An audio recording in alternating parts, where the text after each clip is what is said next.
नमस्कार साथियों, मैं हूं assistant teacher doctor Ajit Singh. हमारे YouTube channel study with doctor Ajit Singh की ऑनलाइन पाठशाला में आप सभी मित्रों का एक बार पुनः स्वागत है। साथियों, आज की क्लास में हम क्लास 10th विषय हिंदी वार्षिक परीक्षा पेपर मॉडल पेपर लेकर आया हूं। इस पेपर के द्वारा आप ये समझ पाएंगे कि बोर्ड के एग्ज़ाम में आपको किस तरीके से लिखना है और कम शब्दों में अधिक मार्क्स कैसे लाएं इत्यादि विशेषताओं को आप जानेंगे। तो आइए हम शुरू करते हैं, समय को नष्ट न करते हुए। आइए देख लेते हैं।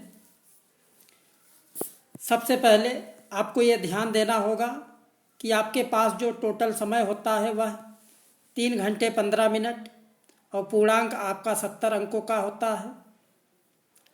यहाँ महत्वपूर्ण निर्देश दिए गए हैं, जिसमें पहला, प्रारंभ के 15 मिनट परीक्षार्थियों को प्रश्न पत्र पढ़ने के लिए निर्धारित हैं, क्योंकि आप 15 मिनट में प्रश्न पत्र को भली भांति पूर्वक पढ़ सकते हैं। उसके बाद आप आश्वस्त हो जाएं कि पेपर कैसा आया है, सरल है या कठिन है, आप उसके अकॉर्डिंग अपना आंसर देंगे। दूसरा निर्देश यहाँ पर दिया गया है, प्रश्न पत्र 2 खंडों में विभाजित है, खंड आ तथा ब। खंड आ में 20 अंक के बहुविकल्पी प्रश्न दिए गए हैं, जिनके उत्तर OMR उत्तर पत्रक पर देने हैं। साथियों, ये एक महत्वपूर्ण बात है कि आपका प्रश्न पत्र जो है वह 2 खंडों में विभाजित होगा, एक सेक्शन ए, दूसरा सेक्शन बी। सेक्शन ए में 20 क्वेश्चन ऑब्जेक्टिव टाइप के होंगे, जिसके उत्तर आपको OMR सीट पर देनी है। बाकी सेक्शन बी में जो प्रश्न होंगे उनके उत्तर आपको उत्तर पुस्तिका में लिखित रूप में देना है। अगला निर्देश है, खंड बा में 50 अंक के वर्णनात्मक प्रश्न दिए गए हैं। प्रत्येक प्रश्न के सम्मुख निर्धारित अंक अंकित हैं। तो आइए साथियों, इसी क्रम में हम आगे देखते हैं कि हमारा प्रश्न पत्र कैसा है। तो सबसे पहले हम खंड आ को स्टार्ट करते हैं। शुक्ल युग की काल अवधि है 1850 ईस्वी से 1900 ईस्वी तक, 1900 से 1920 ईस्वी तक, 1919 से 1938 ईस्वी तक, 1938 से 1947 ईस्वी तक। तो छात्रों, शुक्ल युग की काल अवधि जो है वह है 1919 से 1938 तक। अगला क्वेश्चन है, छायावादोत्तर युग के प्रमुख कवि का नाम है। तो छात्रों, छायावादोत्तर युग के प्रमुख कवि का नाम रामधारी सिंह दिनकर है। अगला क्वेश्चन, भगवत शरण उपाध्याय द्वारा रचित निबंध कौन सा है? ठूठा आम, ठेले पर हिमालय, दृष्टिकोण, नदी के द्वीप। तो छात्रों, भगवत शरण उपाध्याय द्वारा रचित निबंध ठूठा आम है, ऑप्शन का।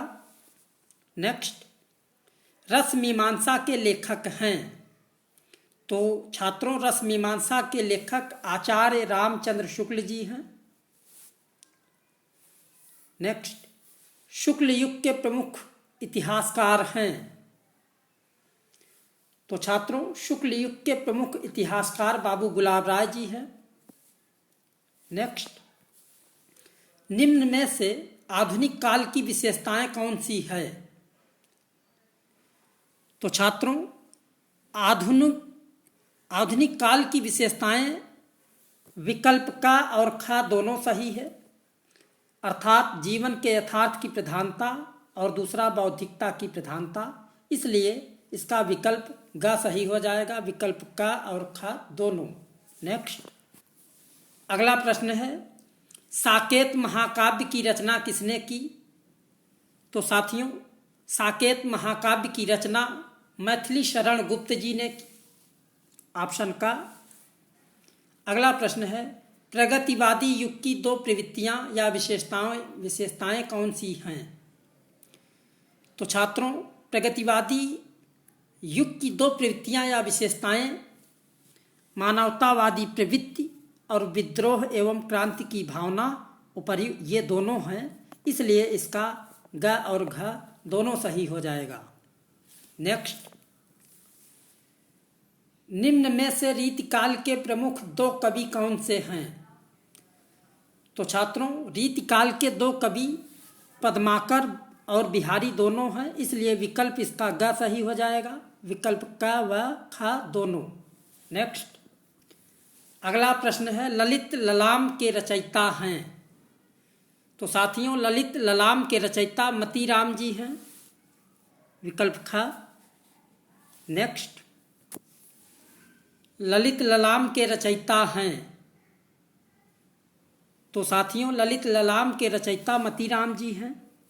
नेक्स्ट, हंसी हंसी भाजे देख दूल्ह दिगंबर को, पाहुनी जे आवे हिमाचल के उछाह में निम्नलिखित रस है। तो साथियों, आप जानते हैं जिस दोहा, कविता या सवैया में हंसी नामक स्थायी भाव उत्पन्न होता है वहाँ पर हास्य रस की व्युत्पत्ति होती है, तो इसलिए यहाँ पर हास्य रस होगा। नेक्स्ट, हरिमुख मनहु मयंक पंक्ति में अलंकार है, तो साथियों यहाँ पर उत्प्रेक्षा अलंकार हो जाएगा, क्योंकि जिस दोहा, सवैया या कविता में मनहु जनहु मानो जानो मनो मानो इत्यादि शब्द आते हैं वहाँ पर उत्प्रेक्षा अलंकार होता है। नेक्स्ट, लिख कर लोहित लेख डूब गया दिन मणि अहा, व्योम सिंधु सख देख तारक बुध बुध दे रहा। इन पंक्तियों के पहले और तीसरे चरण में मात्राएं हैं। तो साथियों, इन पंक्तियों के पहले और तीसरे चरण में 11 मात्राएं हैं। नेक्स्ट, सुदर्शन शब्द में उपसर्ग है, तो साथियों सुदर्शन शब्द में सु उपसर्ग हो जाएगा। उपसर्ग हम उसे कहते हैं जो शब्द के पहले जुड़ करके शब्दों का भाव बदल देता है, उसे हम उपसर्ग कहते हैं। जैसे दर्शन में सु शब्द आगे जुड़ करके उसका भाव अर्थ बदल दिया, जो सुदर्शन हो गया। नेक्स्ट, घबराहट शब्द में प्रत्यय है, हम प्रत्यय उसे कहते हैं जो शब्दों के बाद में जुड़ करके शब्दों के अर्थ को बदल देता है, उसे हम प्रत्यय कहते हैं। जैसे घबराहट, तो साथियों घबराहट शब्द में जो प्रत्यय है वह हट प्रत्यय है, और इसमें आहट प्रत्यय भी है, दो प्रत्यय हो जाता है, लेकिन प्रस्तुत विकल्पों में हमें हट ही मिल रहा है, इसलिए हम हट प्रत्यय को मानेंगे। नेक्स्ट, भवानी शंकर में समास है, तो साथियों भवानी शंकर में समास बहुब्रीहि समास हो जाएगा। नेक्स्ट, कमल राजीव जलज आदि शब्द आदि कहलाते हैं, तो साथियों ये पर्यायवाची कहलाते हैं एक दूसरे के। प्रत्येकम प्रतिधन एकम, ये सही हो जाएगा। नेक्स्ट,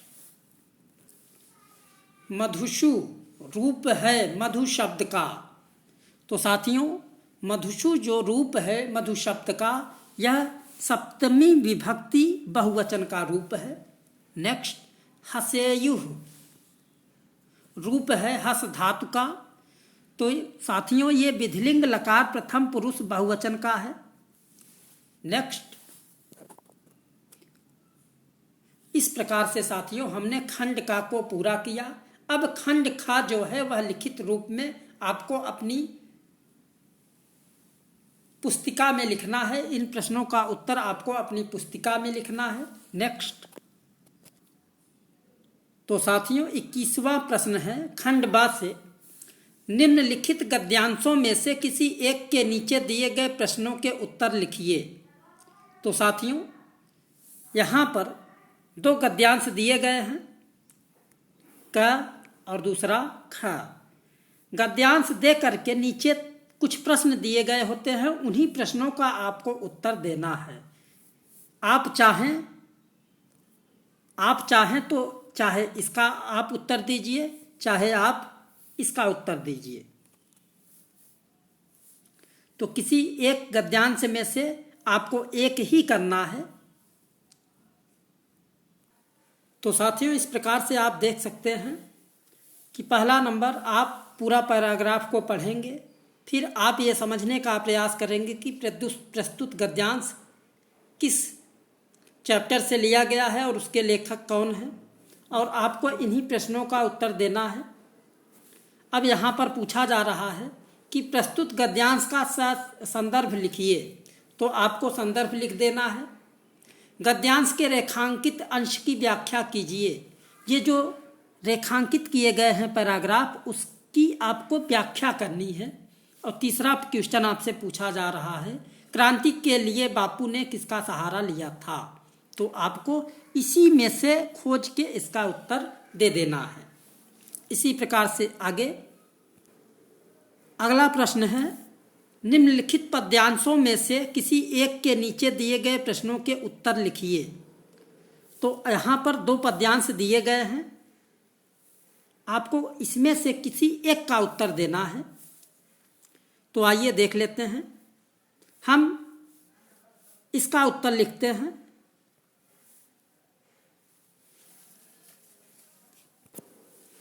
सेना नायक राणा के भी रण देख देख कर चाह भरे, मेवाड़ सिपाही लड़ते थे दूने तिगने उत्साह भरे, छड़ मार दिया कर कोड़े से रण किया उतर कर घोड़े से, राणा रण कौशल दिखा दिखा चढ़ गया उतर कर घोड़े से।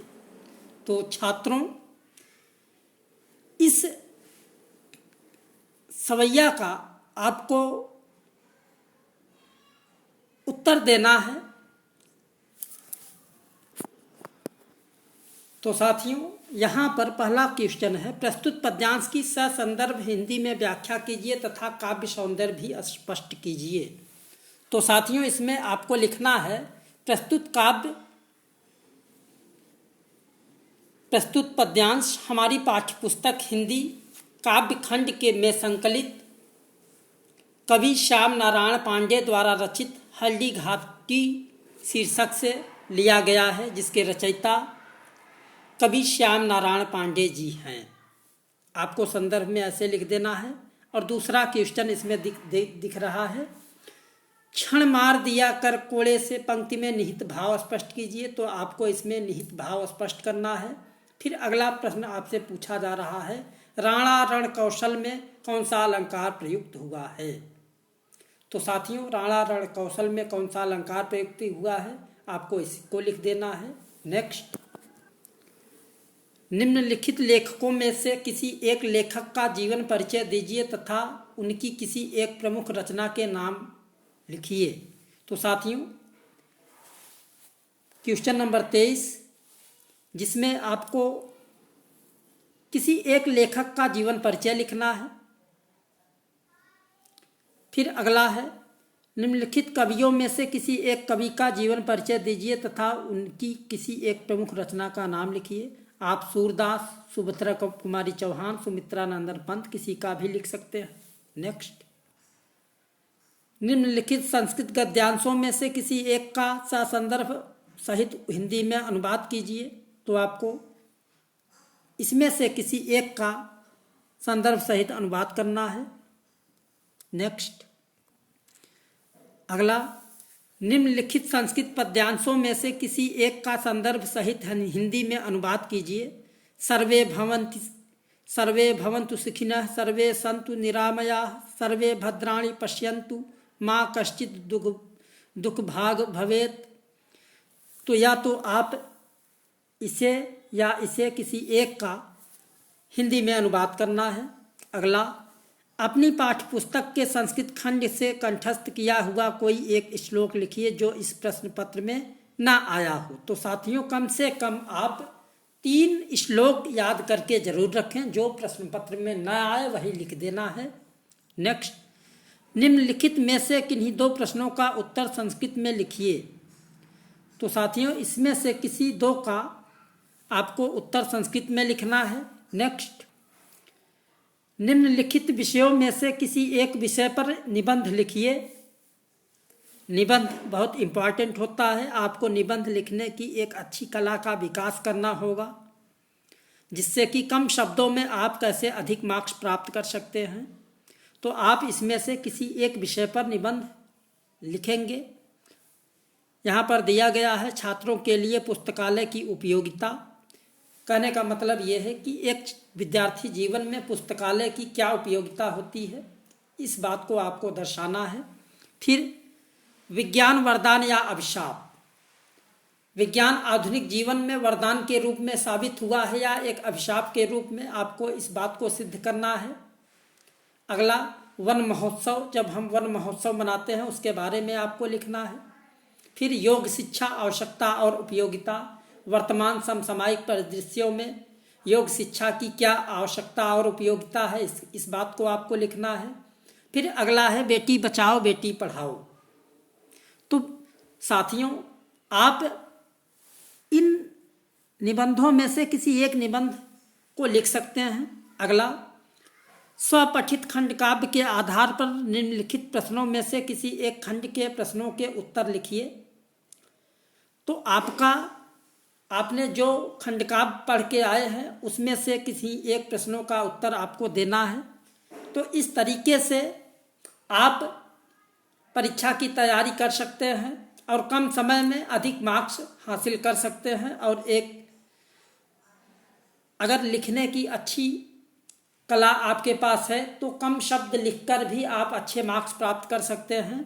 आशा करता हूं कि आज की क्लास आपको महत्वपूर्ण सिद्ध होगी। इसी प्रकार से हमारे और भी वीडियो को पाने के लिए हमारे चैनल को सब्सक्राइब करें, लाइक करें, कमेंट करें। इसी के साथ आज की क्लास यहीं पे समाप्त की जा रही है। जय हिंद, जय भारत।